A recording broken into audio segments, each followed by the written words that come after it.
الشیطان الرجیم بسم اللہ الرحمن الرحیم اعوذ باللہ من الشیطان الرجیم بسم اللہ الرحمن الرحیم۔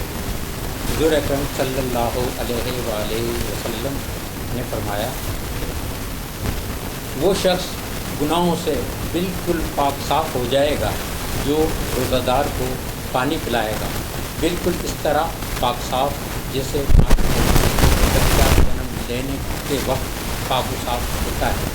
صحابہ کرام نے بیان کیا، یہ حکم گھر کے لیے ہے، سفر کے لیے ہے، یا ایسی جگہ کے لیے جہاں پانی نہ ہو۔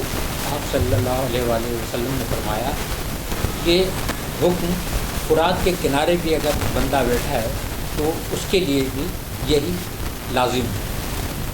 سبحان اللہ۔ دیکھیے ماہ رمضان اور روزے کی برکت فضیلت کا کیا عالم ہے۔ اللہ سے دعا ہے کہ وہ ہمیں باقی ماندہ 10 روزے بھی اسی استقلال کے ساتھ، استقامت کے ساتھ رکھنے کی توفیق عطا فرمائے اور نمازوں کی پابندی ادا کرنے کی توفیق عطا آمین۔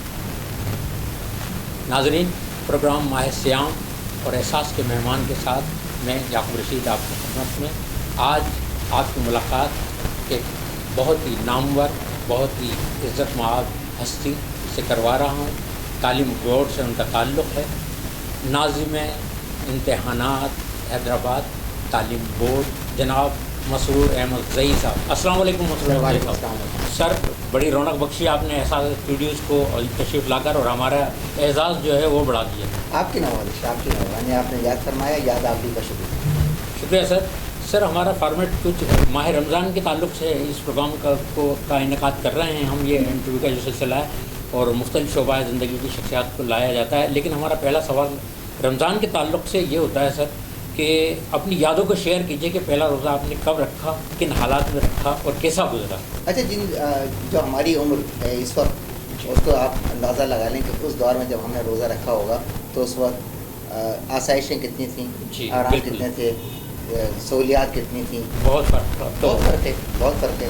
تو جس وقت ہم نے تو پہلا مادیات روزہ بہت زیادہ رکھا، بڑھ جی گئی ہے۔ ہاں، اور ظاہر ہے آج ہر گھر میں ایئر کنڈیشن ہے، آج ہر گھر میں گاڑی ہے، کار ہے، آنا جانا یہ وہ سب کچھ ہے، لیکن ہم نے جب روزہ رکھا تھا تو وہ مجھے یہ یاد نہیں ہے کہ اس وقت میری عمر کیا تھی، ظاہر ہے کہ ابتدائی عمر تھی میری، لیکن ہاں یہ مجھے بہت اچھی طرح یاد ہے کہ بڑا اہتمام ہوا تھا، بہت اہتمام ہوا تھا، اور ہمارے والد صاحب نے اور والدہ صاحبہ نے تقریباً کم و بیش خاندان جمع ہوا تھا، اور ہم 2 بہن بھائیوں نے ساتھ روزہ رکھا تھا، میں نے اور میری بڑی بہن مجھ سے زیادہ بڑی نہیں تھی، جی 1.5 سال بڑی ہیں مجھ سے، تو وہ اور میں ہم دونوں نے ایک ساتھ روزہ رکھا تھا۔ کلام پاک بھی ہم دونوں نے ساتھ ہی ختم کیا تھا، تو نشرہ بھی ہمارا دونوں کا ساتھ ہی ہوا تھا۔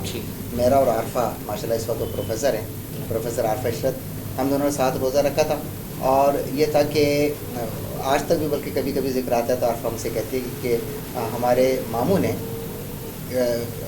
روزے ختم ہونے کا جو وقت تھا اس سے 1 گھنٹے پہلے ہمیں نیت کرا دی تھی۔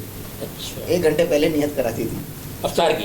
نہیں، روزہ جب ختم ہونے یعنی کہ سحری کا سحری ختم ہونے کا اس سے بھی 1 گھنٹے پہلے کرا دی تھی، تو آج تک ہماری عارفہ یہی کہتی ہے، مطلب یہ کہ 1 گھنٹہ پہلے آپ کا روزہ جو ہے وہ، لیکن اس وقت بڑے اہتمام کے ساتھ رکھا جاتا تھا۔ آج بھی ماشاءاللہ بچوں کا خیال رکھا جاتا ہے، بہت زیادہ رکھا جاتا ہے، لیکن اس وقت بہت زیادہ خیال رکھا جاتا تھا، اور وہ یہ کہ اس وقت میں اس کو اٹھاؤ اور اس وقت میں اس کو سلاؤ اور اتنی دیر اس کو سونے دو، اور پھر نئے کپڑوں کا سلنا، پھر اس کے بعد میں ہار پھولوں کا ہونا، اور ایک عجیب رسم ایک چلتی تھی، وہ یہ تھی کہ بڑی ساری ایک ٹرے تیار ہوتی تھی افطار کی، اور وہ جو بچہ روزہ رکھتا تھا اس کو دی جاتی تھی کہ مسجد میں دے کر آؤ۔ ٹھیک، مسجد میں بالکل ایسا ہی ایسے ہوتا تھا اس زمانے میں، میری آبزرویشن بھی ہے یہ نا، مسجد میں دے کر آؤ۔ تو وہ ہم جب جاتے تھے تو محلے میں سب ماشاءاللہ روزہ رکھا ہے، انہوں نے روزہ رکھا ہے، سب لوگ دیکھتے تھے، اچھا بڑا تفخر محسوس ہوتا تھا کہ میں نے آج روزہ رکھا ہے۔ تو یہ ساری مطلب بندہ خود کو ایک ڈفرینٹ اور ہیرو محسوس کرتا تھا۔ اچھا چھوٹی ایج میں رکھ لیتے تھے نا جی، تو ایج بہت کم ہوتی تھی، ایسا نہیں ہوتا تھا کہ صاحب بڑی ایج میں رکھ رہے ہیں اور پھر اس کے بعد وہ محلے میں افطار لے کے جا رہا ہے، وہ عمومی طور پہ 9-10 سال کی بس وہ ایج ہوتی تھی، ہاں اس میں ہوتا تھا بہت، اور لحاظ بہت خیال رکھا جاتا تھا اس بات کا۔ پھر اچھا اس سے پہلے نمازیں سکھائی جاتی تھیں، جی ہاں بالکل، اس سے پہلے دعائیں سکھائی جاتی تھیں، جب وہ دیکھیے یہ ساری چیزیں موقوف ہو گئی ہیں جو بس اس سے پہلے ساری نماز سکھائی جاتی تھی، دعائیں سکھائی جاتی تھیں، اس کے بعد میں پھر روزے کا احترام بتایا جاتا تھا کہ دیکھو بچہ ہے ابھی چھوٹا ہے، کیسا نہیں ہو اجلت میں کلی کے اندر اس کے کوئی پانی اتر جائے حلق سے اتر جائے تو اس وقت. اچھا ایک چیز اور ہوتی ہے, اب تو سر انٹرنیٹ ہمارا استاد بن گیا ہے نا, تو اس نے یہ ساری چیزیں ہاں لیکن وہ جو ہوتی ہے نا سینہ بہ سینہ تربیت, اس کا اپنا ایک حسن ہوتا ہے, اس کی اپنی ایک تاثیر ہوتی ہے, اس کی اپنی ایک کیفیت ہوتی ہے, وہ جذب کرنے کی کیفیت ہوتی ہے. جب آپ اور ہم بیٹھ کر جب ہم کچھ کہہ رہے ہوتے ہیں نا, تو اس میں صرف ہماری نصیحت نہیں ہوتی, اس میں ہمارا لہجہ بھی ہوتا ہے, اس میں ہمارے الفاظ بھی ہوتے ہیں, اس میں ہماری شفقت بھی ہوتی ہے, اس میں ہمارے احساسات ہوتے ہیں اس کے اندر. تو وہ جو جذب کی کیفیت ہوتی ہے نا, وہ الگ ہوتی ہے. اس وقت بچے کو یہ سب چیزیں بتانا کہ دیکھو وضو ایسے کرنا, غرارے نہیں کرنا, اور کلی کرنا, ہاں زیادہ پانی مت لینا کلی کا, ورنہ وہ منہ میں سمائے گا نہیں, اتر جائے گا الگ سے, اور اس طریقے سے کرنا بہت بڑی چیز ہے. بے شک, بہت خوبصورت یادیں. اچھا مسعود صاحب, کیوں سوچا آپ نے کہ اس طرف شعبہ تعلیم سے وابستگی کے کیا محرکات تھے اور کہاں سے انسپائریشن ملی؟ اچھا وہ یہ کچھ اثرات تو موروثی ہوتے ہیں, وراثت میں ملتے ہیں. انوار مظہری صاحب, بلکہ انوار مظہری صاحب سے بھی پہلے میں کہوں گا میرے والد گرامی قاری نور احمد خان صاحب, کہ جس وقت پاکستان بنا اور اس وقت وہ جب یہاں تشریف لائے, تو میرے والد صاحب ہندوستان میں بہت اچھے عہدے کے اوپر نائب تحصیلدار کے عہدے پر تھے. تو نائب تحصیلدار کو اس وقت اگر ایکول کیا جائے تو وہ ڈپٹی کمشنر ہوا. تو اس زمانے میں وہ 52 واس ایک جگہ تھی جو جے پور سے قریب تھی, وہاں کے وہ نائب تحصیلدار تھے. اور اس وقت ہجرت کی اور یہاں پہ تشریف لائے, تو انہوں نے یہاں سب سے پہلے آتے کے ساتھ یہ اسکول قائم کیا جو مسلم ہائی اسکول کے نام سے. تو مسلم ہائی اسکول انہوں نے قائم کیا, معروف نام ہے ہمارے شہر کا, معروف نام. تو وہ اسکول میرے والد صاحب نے قائم کیا, بنایا, اور انہوں نے ہی اس کو چلایا. یہ تو بہت بڑا کریڈٹ ہے ان کا. جی ہاں, تو میرے والد صاحب اس کے پہلے نگراں تھے اور میری والدہ تھیں, تو ان دونوں نے اس کو اسکول کو رن کیا. پھر ہمارے جو نیشنلائز نہیں ہوا تھا, جب نیشنلائز ہو گیا, جب نیشنلائز ہو گیا, یہ شاید آپ 2 مسلم ہائی اسکول ہیں حیدرآباد میں. اچھا, ایک سٹی میں ہے, ٹھیک ہے, اور ایک لطیف آباد میں. جو لطیف آباد میں تھا وہ میرے والد صاحب کر رہے ہیں, اس کی بات کر رہا ہوں. تو پھر اس کے جو پہلے ہیڈ ماسٹر بنے تو انوار احمد زئی صاحب بنے. تو میرے سارے بھائیوں نے اسی اسکول سے تعلیم حاصل کی اور اسی اسکول میں ملازمت کی, کیونکہ اس وقت وہ نیشنلائز نہیں ہوا تھا. جب نیشنلائز ہوا تو وہ سارے کے سارے گورنمنٹ اسکول میں گورنمنٹ ٹیچر ہو گئے. ٹھیک ہے, گورنمنٹ ٹیچر ہو گئے. انوار احمد زئی صاحب نے بہت ہی جلد جو ہے وہ اس کو چھوڑ کر انہوں نے کمیشن پاس کر کے وہ لیکچرر ہو گئے تھے.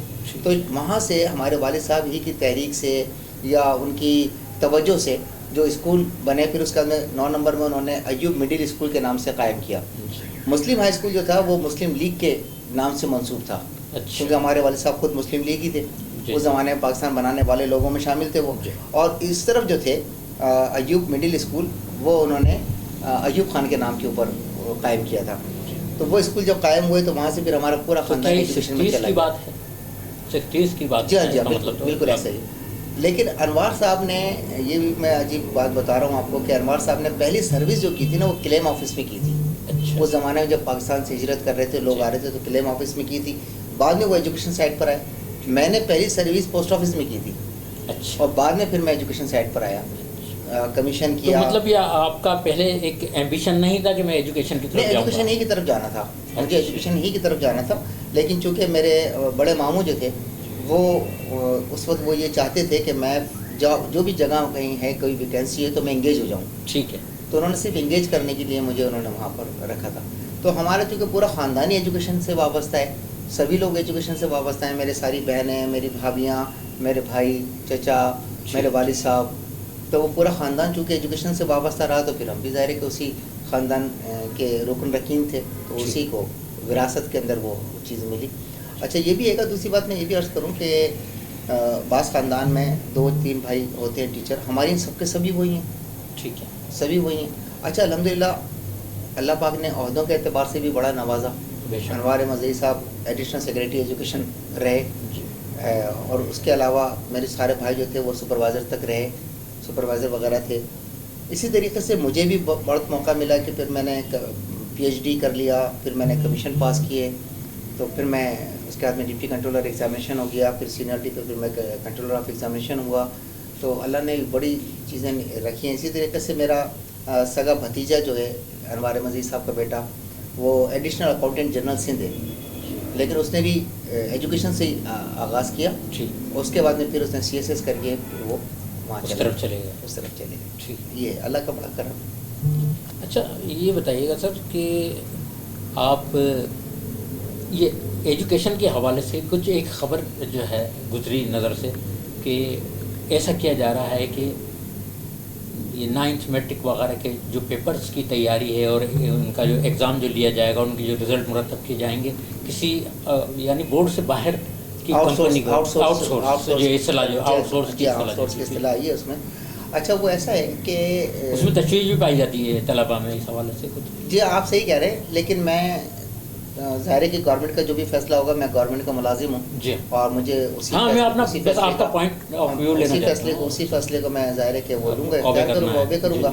لیکن میں ویسے بتا رہا ہوں کہ یہ نیچرل جو پوزیشن ہے نا یا گراؤنڈ ریئلٹیز ہیں اس سے متصادم ہیں.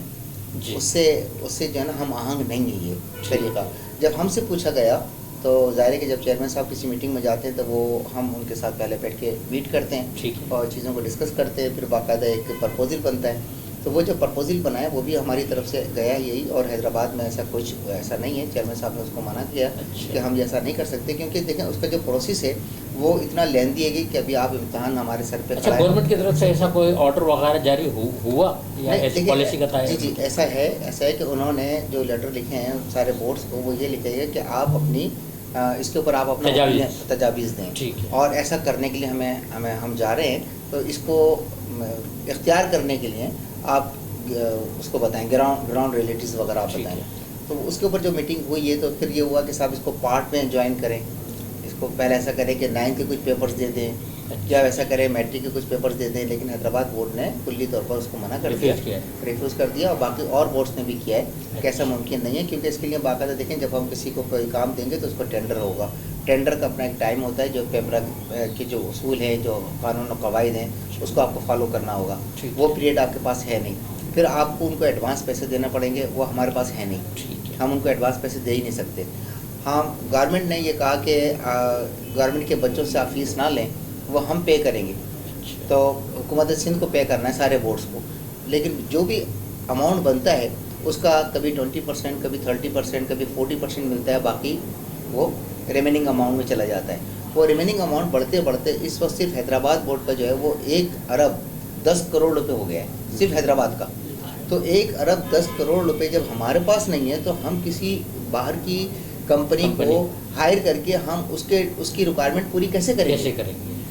تو یہ اس وجہ سے ممکن نہیں. مطلب فائنینشلی کرائسس اتنی زیادہ ہیں بورڈس کے اندر کہ وہ ابھی اس کو اوبے نہیں کر سکتے، اس کو فالو نہیں کر سکتے. اچھا سر، میں نے آپ کی 1-2 اسپیچز سنی مختلف تقریبات میں. ایک سالگرہ کا فنکشن تھا دوست اختر علی اختر کی، اور ایک اور جگہ. تو میں بڑا متاثر ہوا کہ لفظوں کی ایک ایسی ترتیب، ایک ایسی قطار، یوں کہیں اتنے خوبصورت الفاظ واہ ہوتے ہیں آپ کے لفظوں سے.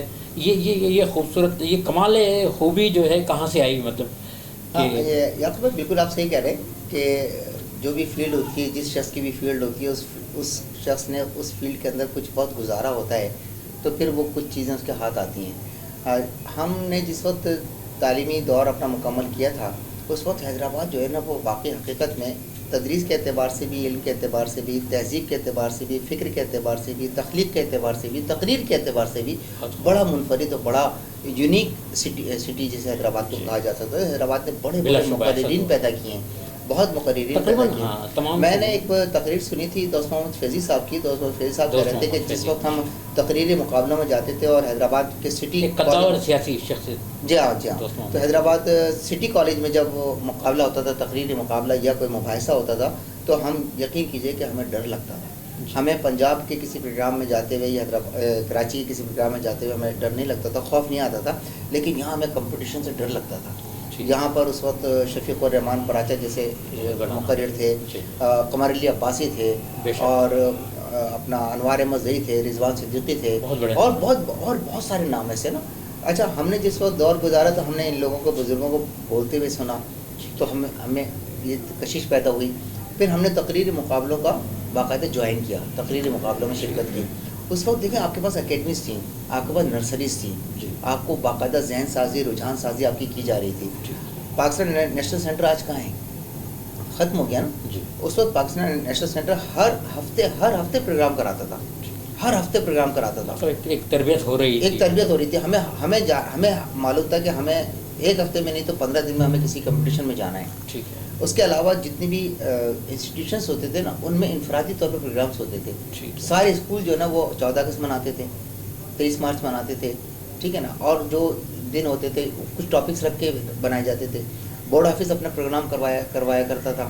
اس کے علاوہ جو تنظیمیں ہوتی تھیں, مجلس اقبال ایک تنظیم ہوتی تھی, جلیسان ادب تنظیم ہوتی تھی, ٹھیک ہے نا, یہ بزم مصنفین تھی اور جلیسان ادب تھی, جمعیت علماء پاکستان تھی, اور یہ مجلس مصنفین بھی تھی, مجلس مصنفین میں بتا رہا ہوں. تو یہ لوگ جو یہ پروگرام الگ کرواتے تھے اسکولوں کے طلباء اور طالبات کے درمیان. سر آج اس وقت دور میں ہمیں معلوم ہوتا تھا کہ تقریر کیا ہوتی ہے, مباحثہ کیا ہوتا ہے, مناظرہ کیا ہوتا ہے, مذاکرہ کیا ہوتا ہے. آج کے طالب علم کو نہیں معلوم کہ یہ کیا چیزیں, ہمیں اس زمانے میں تربیت دی گئی تھی. اچھا سر, اس کو تھوڑا سا آپ ایکسپلین کر دیں کہ یہ تقریر, مذاکرہ, یہ جو ہے آپ نے 2-3 الفاظ بیان کیے, ان میں تھوڑا سا ڈفرینس کیا ہے؟ دیکھیں تقریر جو ہے وہ تو تقریر اور مذاکرے میں کیا فرق ہے؟ تقریر میں آپ کو بتاؤں, تقریر جو ہے وہ تو کسی بھی ٹاپک کے اوپر موافقت کے اندر یا مخالفت کے اندر ہے نا. ٹھیک ہے. آپ تقریر کر رہے ہیں, آپ کسی چیز کے اندر یہ کپ ہے, میں کہتا ہوں کہ صاحب یہ کپ یہاں پہ نہیں ہونا چاہیے, یہ آپ کا ایجنڈا ہے, ہاں یہ کپ یہاں نہیں ہونا چاہیے, اس کپ نے جو ہے وہ جگہ گھیری بھی ہے وغیرہ وغیرہ وغیرہ. اور کسی کی میں موافقت میں بولوں گا کہ صاحب ٹھیک ہے, تو وہ تو دو پہلو ہیں. تقریر ہے. تقریر کے کچھ ٹاپکس ایسے ہوتے ہیں جس کی مخالفت ہوتی ہی نہیں ہے, کبھی نہیں ہو سکتی. کچھ ٹاپکس تقریر کے ایسے ہوتے ہیں جن کی مخالفت کبھی ہو ہی نہیں سکتی. حضور انور صلی اللہ علیہ وسلم بحیثیت محسن انسانیت, ٹھیک ہے, قرآن کی فضیلت اور اہمیت, مسلمانوں کا طرز زندگی وغیرہ وغیرہ وغیرہ, کتاب کی فضیلت, جی ٹھیک ہے. یہ کچھ ٹاپکس ایسے ہوتے ہیں جس میں تقریر کی گنجائش بنتی ہے, تقریر ہی کی گنجائش بنتی ہے اس میں. اب جب آتے ہیں مباحثے کی طرف تو مباحثہ لفظ جو ہے وہ ہے بحث سے, ٹھیک ہے, بحث سے. اس کے اندر جو ہے وہ 2 مقررین ہوتے ہیں, ایک موافقت میں ہوتا ہے اور ایک مخالفت میں ہوتا ہے. یہ دراصل ہم بچوں کی تربیت کرتے ہیں اسمبلی کی, کہ جو اسمبلی ہوتی ہے, قومی اسمبلی یا صوبائی اسمبلی, اس میں جو قرارداد پیش کی جاتی ہے وہ کیسے کی جاتی ہے. تو جو بھی مخالفین ہوتے ہیں وہ حزب اختلاف کہلاتے ہیں, اور جو موافقت میں بولتے ہیں وہ قائد ایمان کہلاتے ہیں, اور جو ٹاپک ہوتا ہے وہ قرارداد کہلاتی ہے. اور اس قرارداد کے اوپر آپ اپنے دلائل پیش کرتے ہیں اور وہ لوگ رد دلیل پیش کرتے ہیں, اور اس کے بعد میں پھر ایوان میں بیٹھے ہوئے, یعنی اس ہال میں بیٹھے ہوئے جو بھی لوگ ہوتے ہیں ان سے آخر میں ووٹنگ ہوتی ہے کہ آپ نے ان کی بات سے اتفاق کیا ہے, قرارداد کو تسلیم کرتے ہیں یا قرارداد کو رد کرتے ہیں. وہ لوگ ہاتھ اٹھا کے ووٹنگ دیتے ہیں, کاؤنٹنگ ہوتی ہے. اگر وہ کاؤنٹنگ ہو گئی قرارداد کے حق میں, فیور میں اگر ہو گئی, تو جتنے بھی مقررین فیور میں بول رہے تھے اگلی مرتبہ بھی وہی قائد ایمان ہوں گے, وہی قرارداد پیش کریں گے, وہی اس ایمان کو لیڈ کریں گے. لیکن اگر ممبران نے اس قرارداد کو رد کر دیا ایمان میں, تو حزب اختلاف خلاف برداری کی تقریب میں آ جائے گا, وہ اقتدار میں آ جائے گا. یعنی اعتماد کے ووٹ کے مترادف ہے یہ چیز. تو یہ ہوتا ہے مباحثہ, یہ ہوتا ہے مباحثہ. مناظرہ جو ہے نا 1 to 1 ہوتا ہے.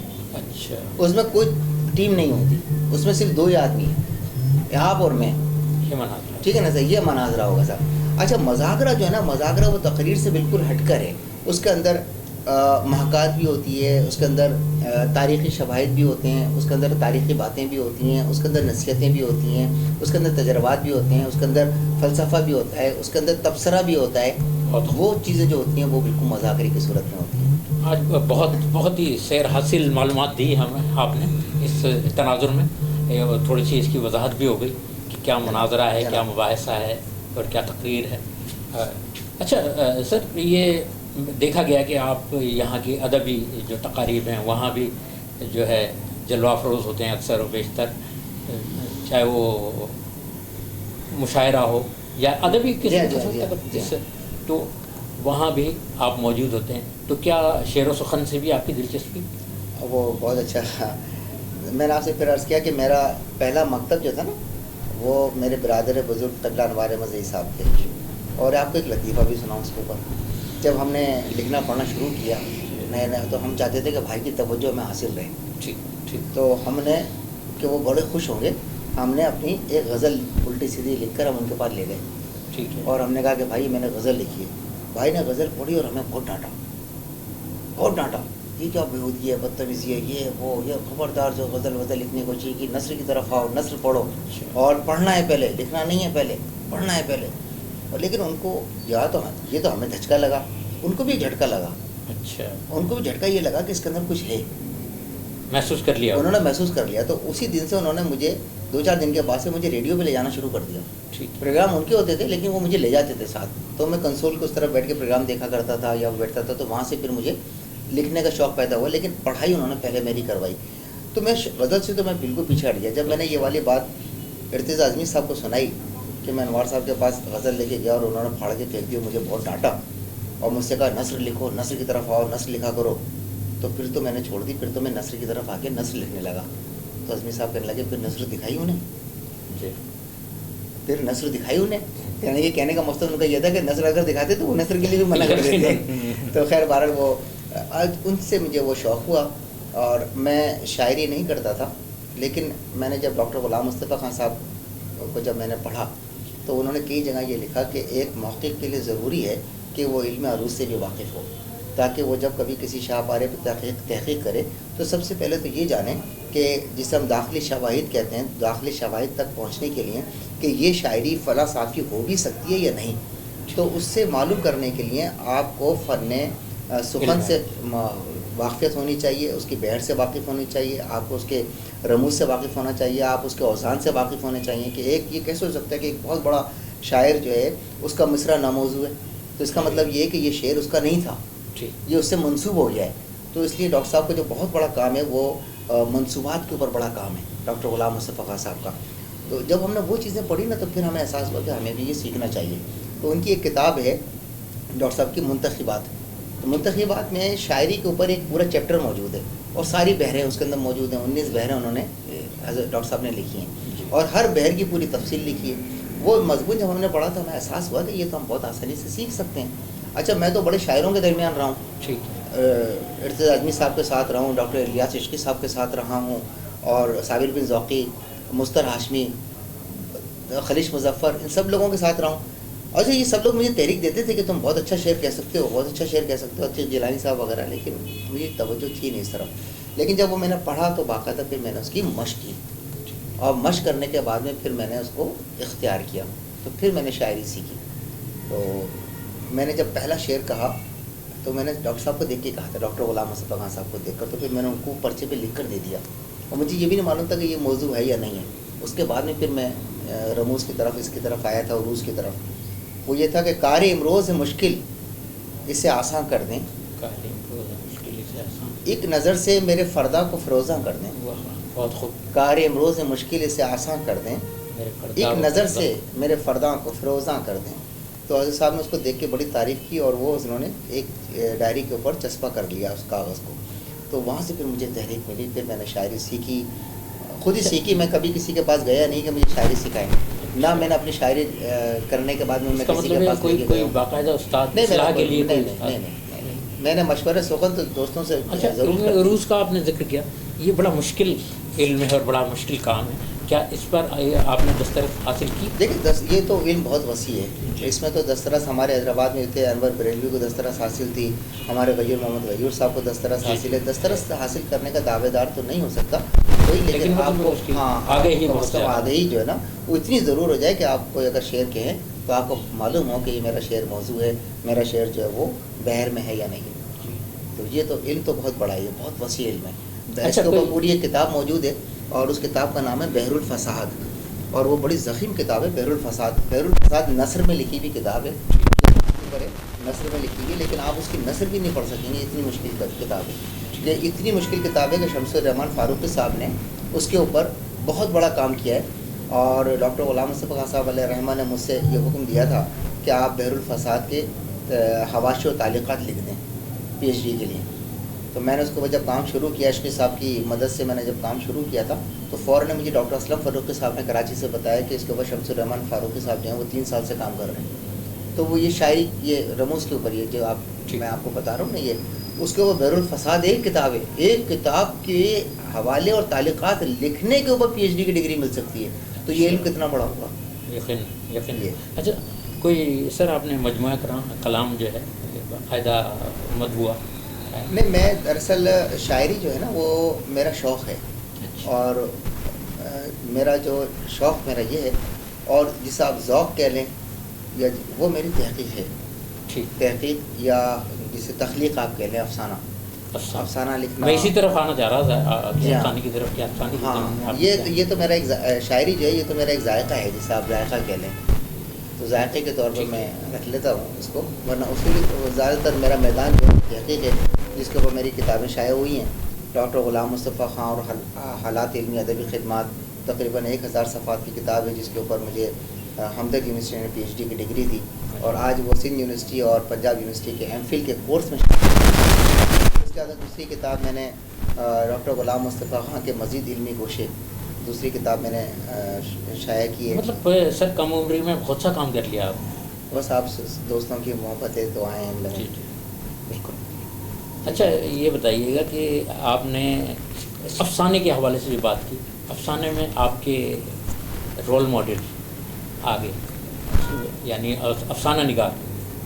افسانہ نگار میں آپ سے یہ عرض کروں کہ میں نے افسانہ لکھنا تو انوار صاحب کو پڑھ کے سیکھا. اس میں تو خیر کوئی شک نہیں، دو رائے نہیں ہے. ظاہر ہے میرے گھر کے، میں نے کہا وہ میرے مکتبی فکری وہی تھے میرے. اچھا ماضی بعید میں چلے جائیں تو منٹو وغیرہ، احمد نہیں سر، میں احمد ندیم قاسمی سے خاص طور پر، احمد ندیم قاسمی سے میں خاص متاثر ہوں. اچھا، متاثر ہونے کی 2-3 وجوہات اور بھی ہوتی ہیں. ایک تو یہ ہوتی ہے تخلیقات، ایک ہوتی ہے نشست. جی، نشست بھی آپ بہت کچھ لے کر اور بہت سا تاثر لے کر. ظاہر ہے کہ میں منٹو کے ساتھ تو بیٹھا نہیں ہوں، میں اسمت چغتائی کو تو میں نے دیکھا نہیں ہے، ٹھیک ہے نا، غلام عباس کے ساتھ تو میں رہا نہیں ہوں، لیکن قاسمی صاحب کے ساتھ میں نے چونکہ خاصا وقت گزارا ہے. اچھا. اور قاسمی صاحب مجھ سے، یہ بھی بڑے اعزاز کی بات ہے قاسمی صاحب. میں نے حیدرآباد سے ایک رسالہ نکالتا ہوں، عبارت.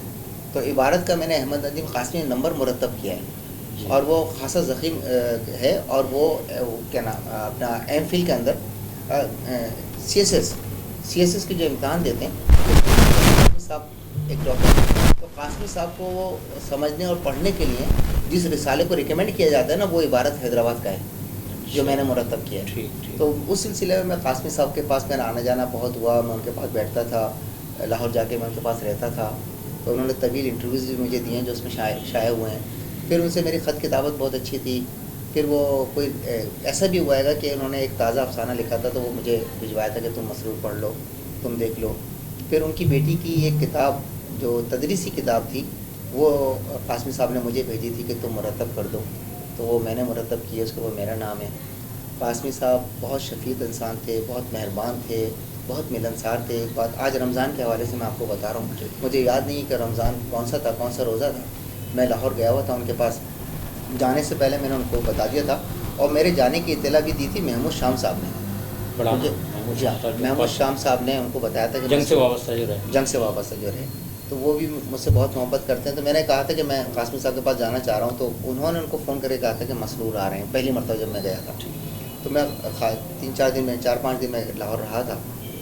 مجلس ادب کے ہم دفتر جاتے تھے، رمضان تھے.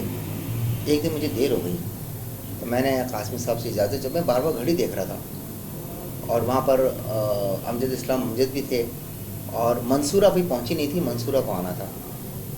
امجد اسلام امجد بھی سلام دعا کر کے چلے گئے. قاسمی صاحب اور میں ہم دونوں اکیلے بیٹھے تھے. میں نے ان سے اجازت چاہی کہ سر میں چلتا ہوں، مجھے اجازت دیجیے. مجھے جس ہوٹل میں ٹھہرا ہوا تھا، میں نے کہا سر مجھے جانے میں تھوڑا ٹائم لگے گا، اس لیے کہ افطار کا وقت قریب آ رہا ہے. تو انہوں نے کہا نہیں، میں نے افطار کا انتظام یہی کروایا ہے. میں نے جب کہا کہ نہیں ایسا نہیں، بس میں چلتا ہوں، تو کہنے لگے کہ میں اگر کمزوری اور ضعف کی وجہ سے روزہ نہیں رکھ پاتا ہوں، تو کیا روزدار کا افطار بھی نہیں کرا سکتا؟ احمد ندیم قاسمی جیسا قداور آدمی، باخدا کہہ رہا ہوں میں آپ سے، باخدا 3 مرتبہ کہہ رہا ہوں میں آپ سے، کہ انہوں نے اس دن میری پوری افطاری اپنے ہاتھ سے بنائی تھی. اپنے ہاتھ سے انہوں نے سیب کاٹے تھے. میں منع کر رہا تھا، نہیں کریں قاسم مجھے دے دیں، مجھے کہیں نہیں. پوری افطاری میں کنو انہوں نے خود چھیلے، اس کی قاشیاں انہوں نے خود بنائیں اس کی، اور اس کے علاوہ کچھ انہوں نے باہر سے کچھ مجھے. مرادی کے انسان بھی بڑے تھے، شاعر ہی بڑے تھے، رائٹر ہی بڑے نہیں، وہ بہت بڑے انسان تھے. اور ان کے اندر ایک عجیب بے چینی تھی. ایک مرتبہ میں نے ان سے کہا کہ اچھا میں چلتا ہوں، کہیں گے کل تم کب تک آؤ گے؟ تو میں نے کہا میں انشاءاللہ 11 بجے تک آ جاؤں گا. اس دن اتفاق ہے وہ ہم وہاں سے داتا دربار چلے گئے، رات کو دیر سے سوئے، پتہ نہیں کیا ہوا تھا. تو وہ میری آنکھ ہی تقریباً 12-1 بجے تک کھلی. جب میں واپس آیا تو آپ یقین کریں قاسمی صاحب اتنے بے چین تھے. اچھا اس میں موبائل وغیرہ تو تھے نہیں کہ موبائل کر لیں مجھے. اٹھے اتنے بے چین تھے کہ میں ان کے دفتر میں گیا ہوں تو وہاں سے اردلی نے بتانا شروع کر دیا کہ قاسمی صاحب آپ کو بار بار پوچھ رہے ہیں. اور جب میں اندر گیا ہوں تو ان کا جو وہ ٹائپسٹ تھا وہ مجھ سے کہنے لگا کہ آج آپ کو دیکھنے کے لیے 2 مرتبہ باہر گئے، 2 مرتبہ آپ کو دیکھنے کے لیے باہر گئے، اور اس طرح ہاتھ رکھ کے جو دور تک دیکھ رہے تھے، کہہ رہے تھے کہ یہ ٹائم ہو گیا ابھی تک مسرور نہیں آیا. تو یہ کہنے کی بات یہ کہ ان کے بڑے لوگ جو ہوتے ہیں، ان کی بڑے لوگوں کی زندگی بڑی مختلف ہوتی ہے. بڑے لوگ حادثاتی طور پر بڑے نہیں بنتے، اور جو لوگ حادثاتی طور پر بڑے بنتے ہیں وہ صرف نام کے بڑے ہوتے ہیں، کردار کے بڑے نہیں ہوتے. جی بالکل. جو کردار کے بڑے ہوتے ہیں نا، اس کے پیچھے پوری ایک تحریک آپ کو نظر آئے گی، ایک مہمز نظر آئے گی، آپ کو ایک تصویر نظر آئے گی، آپ کو اس کے پیچھے ایک روشنی نظر آئے گی، اس کے پیچھے آپ کو ایک کشش نظر آئے گی، اس کے پیچھے آپ کو ایک چیز ہوتی ہے اور اس کو کرزما کہتے ہیں. کرزما، وہ کرزما جو ہے وہ بڑے شخصیت کے گرد ایک نور کا حالہ ہوتی ہے، ایک حالہ ہوتی ہے. وہ حالہ جو ہے نا وہ آپ کو آپ کی کشش کا ذریعہ بنتا ہے. آپ کو وقت کا پتہ نہیں چلتا، آپ کو اس کا بولنا اچھا لگ رہا ہوتا ہے. آپ کوشش یہ کرتے ہیں کہ میں کوئی ایسی بات کروں جس سے یہ خوش ہو جائے، کچھ اور ایسی بات بتائے جو میں اپنے دامن بھر کے چلا جاؤں. یعنی کہ وہ کرزما ہوتی ہے. وہ ہوتا ہے کہ نہیں ہوتا، وہ پیدا نہیں ہوتا. وہ بڑے لوگوں میں دیکھا ہے. میں نے ڈاکٹر غلام مصطفیٰ خان صاحب میں دیکھا، میں نے احمد ندیم قاسمی صاحب میں دیکھا، میں نے اسلم فاروقی صاحب میں کرزما دیکھا ہے. ان کے اندر ایک، جب آپ محفل میں بیٹھے نا، آپ کو ایسا لگتا تھا ان کے گرد ایک کوئی روحانی، کوئی نورانی، کوئی حلقہ ہے، کوئی کشش ہے ان کے اندر. ان کی شخصیت کے اندر کوئی کشش ہے. ان کے اندر خلوص ہی خلوص ہوتا ہے. وہ شفیق ہوتے ہیں، وہ مہربان ہوتے ہیں، وہ علم پرور ہوتے ہیں، وہ رجحان ساز ہوتے ہیں، وہ کردار ساز ہوتے ہیں، وہ تہذیب یافتہ ہوتے ہیں، وہ شائستگی کے مالک ہوتے ہیں. وہ ایک نسل کی پرورش کرنا چاہ رہے ہوتے ہیں. ان کے لفظ میں، ہر حرف میں، ان کی ہر ادا میں، ہر بات میں، ہر عمل میں، ہر قدم میں، ہر حرف میں ان کے ایسا لگتا ہے جیسے یہ کچھ دے رہے ہیں اور ہم کچھ لے رہے ہیں. غیر محسوس طریقے سے لینے اور دینے کا ایک نظام ایسا چل رہا ہوتا ہے جو کرزما کو ظاہر کر رہا ہوتا ہے. مسرور احمد زئی صاحب، بہت ہی خوبصورت گفتگو، بہت ہی آگہی آمیز گفتگو. وقت کی قلت، ورنہ آپ سے اور گفتگو کی جاتی. احساس کے حوالے سے چلتے چلتے کچھ اظہار خیال کر دیجیے. احساس کا جو یہ اقدام ہے، مختلف شعبۂ زندگی شخصیات کو یہاں ہم لاتے ہیں، ان کے خیالات، تجربات، محسوسات، ان کی حالت زندگی اپنے ناظرین تک پہنچاتے ہیں. انہیں اس عمل کو آپ کس نظر سے دیکھتے ہیں؟ سب سے پہلے تو میں یہ کہوں گا کہ نام جو ہے نا، نام وہ اگر اسم با مسمہ اگر ہو جائے، جی، جسے کہتے ہیں نا اسم با مسمہ، تو پھر بات ہی کچھ اور ہوتی ہے. ٹھیک. احساس سبھی کچھ تو ہے، معاشرتی اعتبار سے، معیشت کے اعتبار سے، مذہب کے اعتبار سے، فکر کے اعتبار سے، علم کے اعتبار سے، شخصیت کے اعتبار سے، تشہیر کے اعتبار سے، تبلیغ کے اعتبار سے، تطہیر کے اعتبار سے. صرف بنیاد اگر کوئی چیز ہے، کلید کوئی چیز ہے، اساس کوئی چیز ہے تو وہ احساس ہے. احساس ہی اساس ہے، احساس ہی اساس ہے. اور اگر جس میں احساس ہے تو اس میں سب کچھ ہے. اور میں یہ دیکھ رہا ہوں آپ کے اس چینل کو کہ اس میں حقیقت میں احساس ہے. بہت بہت شکریہ سر. بہت خوشی ہوئی، بہت خوشی آپ سے. بلکہ سچی بات تو یہ بڑا افتخار محسوس ہو رہا ہے آج آپ کی آمد پر، آپ سے گفتگو کر کے. جی، یہ تھے محترم مسرور احمد زئی صاحب، جن کی بہت ہی علم آمیز گفتگو آپ نے سماعت کی اور دیکھا اس کو. کل پھر کسی شخصیت کے ساتھ حاضر ہوں گے. جانے سے پہلے آپ سے ریکویسٹ کہ احساس نیوز کو سبسکرائب کیجیے، لائک کیجیے اور اپنی رائے کا اظہار کیجیے. اجازت دیجیے یعقوب رشید کو. فی امان اللہ. پاکستان زندہ باد.